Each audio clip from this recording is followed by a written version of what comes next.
Have you ever asked for miniature painting advice online and almost every response you get back is, thin your paints, bro.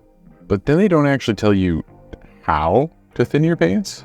When you're first starting out, this doesn't seem very useful. Today, I'm going to show you my easy method to thin your paints to the exact consistency you want. And all you need is a little bit of water. Well, and your paints. Normally I use a wet palette, but today I'm going to keep things very simple for the beginners in the audience. So we're just going to use this simple plastic lid from a meal prep container. You can use something else. This is just to prove you don't really need anything fancy to thin your paints. Learning how to thin your paints properly is probably one of the easiest things you can do to improve your miniature painting skills. Thinning your paints is pretty simple in concept. Take your paints, mix in a little bit of water, and voila, you're done. You're good to go. Mostly. That's the main steps, but there's a little more to it than that. How much do you need to thin your paints? Well, that's where it gets a little bit more complicated. I'm going to take some Army Painter Pure Red and these 3D printed black bases for our examples today. There are a lot of miniature paint brands out there. Citadel, Army Painter, Vallejo, just to name a few. And there are just as many, if not more, paint consistencies out there. Some paints need quite a bit of water added to thin them down.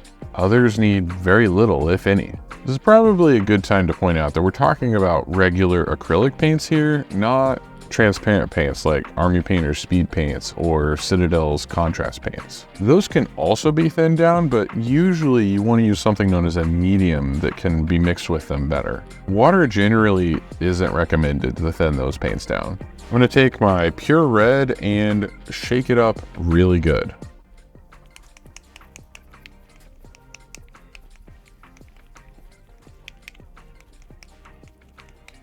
Most paints settle over time, and it's always a good idea to shake them before use. Next, I'm just going to get a small dropout. For our first example, let's just use this straight out of the bottle and see what it looks like.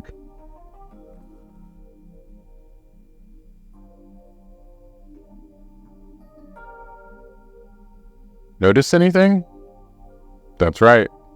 The texture from our 3D print is disappearing. If this was a miniature, you could be painting over details and watching them disappear right before your eyes. When your paint is too thick, it tends to glob up like this. That's the technical term, and cover details. It's also harder to spread it out and get a nice smooth surface. And your brush strokes will also usually still be visible in the painted area. All right, let's add some water and thin this down. Dip your brush in your water cup and use it to bring some drops of water to your palette, or meal prep container lid in my case. We don't want a lot. I like to run my brush up against the edge of my water cup to drain some of the excess water out of my brush.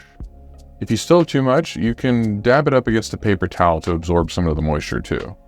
Using your drop of paint, take your brush and pull just a little bit of it away from the main drop.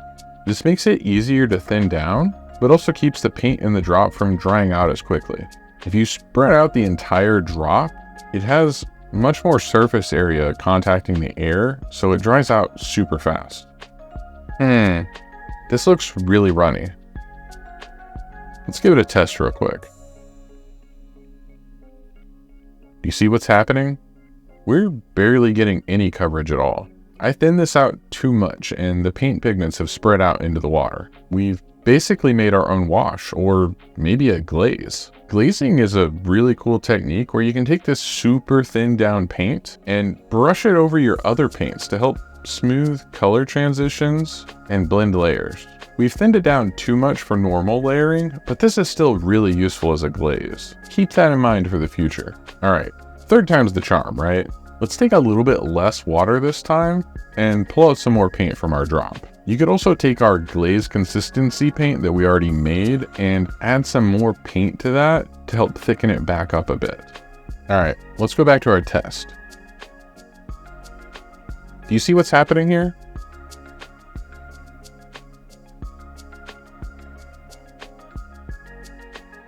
We've got pretty good coverage.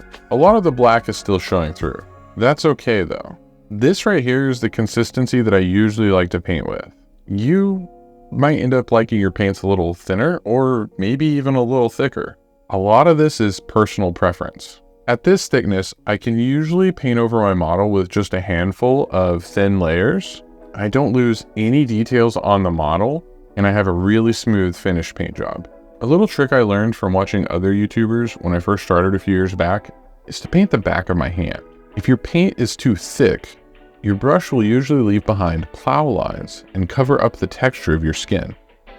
If it's too thin, it'll feel very watery and won't have good coverage at all.